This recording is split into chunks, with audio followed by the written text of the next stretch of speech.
Assalamualaikum warahmatullahi wabarakatuh. Hai favorit lover. Keistimewaan bulan Ramadan tidak dapat dihitung mengingat banyaknya rahmat Allah yang tercurah di dalam bulan tersebut. Mulai dari dilipat gandakannya pahala amal soleh, dibukanya pintu surga, dibelenggunya setan dan sebagainya. Tak heran jika malaikat Jibril pernah berdoa dan diaminkan oleh Nabi SAW. Malaikat Jibril berkata kepadaku, semoga Allah menghinakan seorang hamba yang setelah memasuki bulan Ramadan, Allah belum mengampuni dirinya. Maka aku katakan, amin, hingga akhir hadisnya. Hadis riwayat Al-Bukhari. Untuk meraih kemuliaan dan juga pahala Ramadan, umat muslim sebaiknya bersemangat dalam berpuasa dan menjalankan amalan-amalan sunnah. Sedikitnya ada 11 amalan penting di bulan Ramadan yang bertabur pahala. Dan berikut adalah 11 amalan penting di bulan Ramadan. Namun sebelum lanjut video ini, jangan lupa kalian like, subscribe, serta aktifkan notifikasinya agar kalian tidak ketinggalan berita-berita terbaru dari favorit channel. Makan sahur dengan mengakhirkannya. Para ulama telah sepakat tentang sunnahnya sahur untuk puasa. Meski demikian, tanpa sahur pun puasa tetap boleh. Dari Anas bahwa Rasulullah SAW bersabda, makan sahurlah karena sahur itu barokah. Hadis riwayat Bukhari dan juga Muslim. Disunahkan untuk mengakhirkan makan sahur hingga mendekati waktu subuh. Dari Abu Dzar Al-Ghifari radhiyallahu anhu dengan riwayat Ma'fur, umatku masih dalam kebaikan selama mendahulukan buka puasa dan mengakhirkan sahur. Hadis riwayat Ahmad. Berbuka dengan menyegerakannya. Disunahkan berbuka puasa untuk mentakjil atau menyegerakan berbuka sebelum sholat maghrib. Meski hanya dengan seteguk air atau sebutir kurma. Dari Sahal bin Sa'ad bahwa Nabi SAW bersabda, umatku masih dalam kebaikan selama mendahulukan berbuka. Hadis riwayat Bukhari dan juga Muslim. Dari Anas radhiyallahu anhu bahwa Rasulullah SAW berbuka dengan rutab atau kurma muda sebelum sholat. Bila tidak ada, maka dengan kurma. Bila tidak ada, maka dengan minum air. Hadis riwayat Abu Dawud, Hakim dan juga Tirmizi. Berdoa ketika berbuka. Disunahkan membaca doa yang maksur dari Rasulullah SAW ketika berbuka puasa. Karena doa orang yang berpuasa dan berbuka termasuk doa yang tidak ditolak. Dari Abdullah bin Amr bin Al-As berkata bahwa Rasulullah SAW bersabda, bagi orang yang berpuasa ketika sedang berbuka, ada doa yang tak akan ditolak. Hadis riwayat Tirmizi. Sedangkan doa yang diajarkan Rasulullah SAW adalah, ya Allah, kepada Engkaulah aku berbuka, dan dengan rizkimulah aku berbuka. Doa ini berdasarkan oleh sebuah hadis mursal riwayat Abu Dawud dan juga Al-Baihaqi. Memberi makan orang yang berbuka. Memberi makan saat berbuka bagi orang yang berpuasa sangat dianjurkan karena balasannya sangat besar sebesar pahala orang yang diberi makan itu tanpa dikurangi. Bahkan meski hanya mampu memberi sebutir kurma atau seteguk air putih saja. Tapi lebih utama bila dapat memberikan makanan yang cukup dan bisa mengenyangkan perutnya. Rasulullah SAW bersabda, siapa yang memberi makan saat berbuka untuk orang yang berpuasa, maka dia mendapatkan pahala seperti pahala orang yang diberi makan itu tanpa dikurangi sedikit pun dari pahalanya. Hadis riwayat Tirmizi, An-Nasai, Ibnu Majah, Ibnu Hibban dan Ibnu Khuzaimah. Mandi sebelum waktu fajar.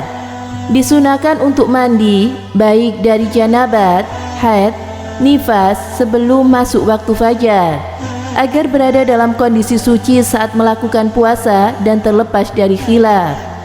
Abu Hurairah yang mengatakan bahwa orang yang berhadas besar tidak sah puasanya.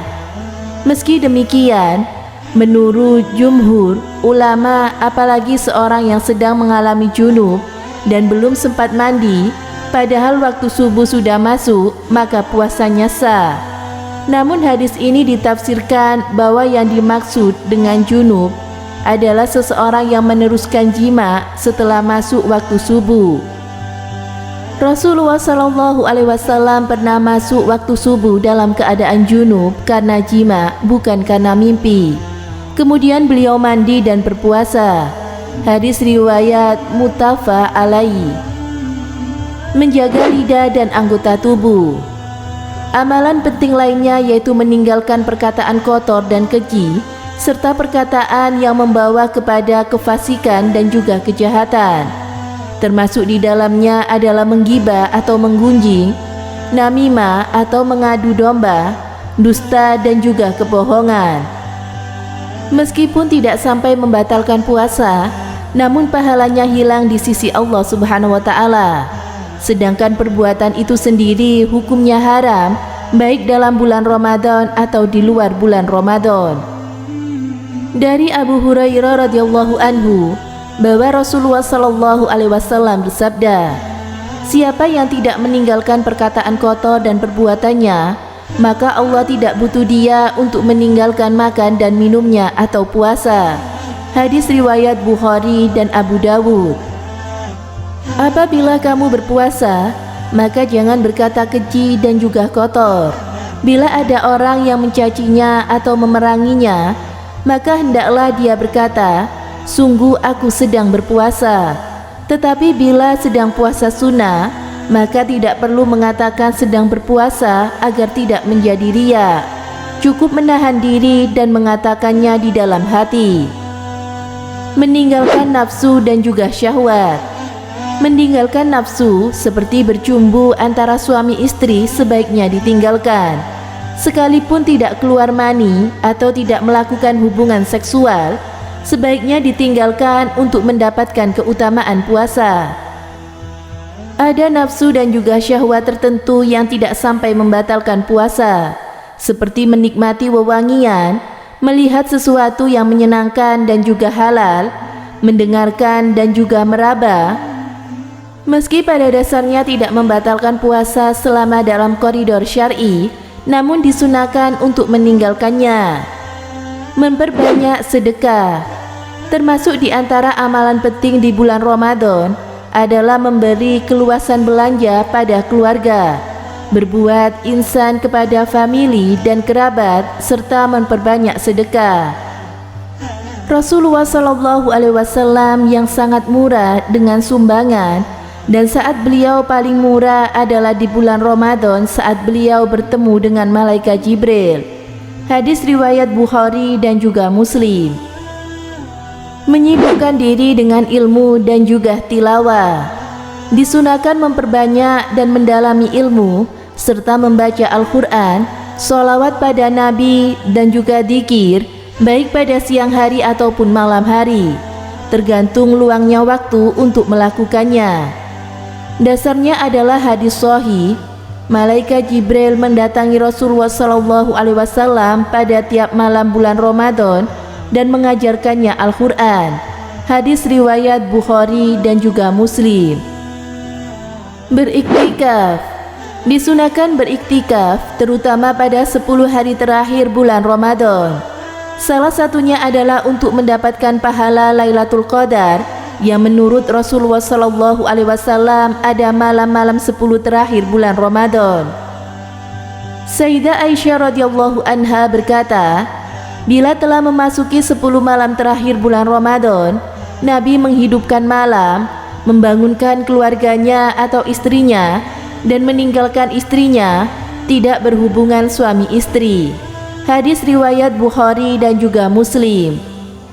Menghidupkan sholat tarawih, tahajud dan juga witir. Selain amalan tersebut, amalan penting yang tidak boleh terlewati adalah sholat tarawih, tahajud, witir dan lain sebagainya. Nah favorit lover, Demikianlah 11 amalan di bulan Ramadan yang bertabur pahala. Semoga kita diberikan taufik oleh Allah sehingga dapat mudah mengamalkannya. Amin. Semoga bermanfaat. Thank you for watching. See you, bye-bye. Wassalamualaikum warahmatullahi wabarakatuh.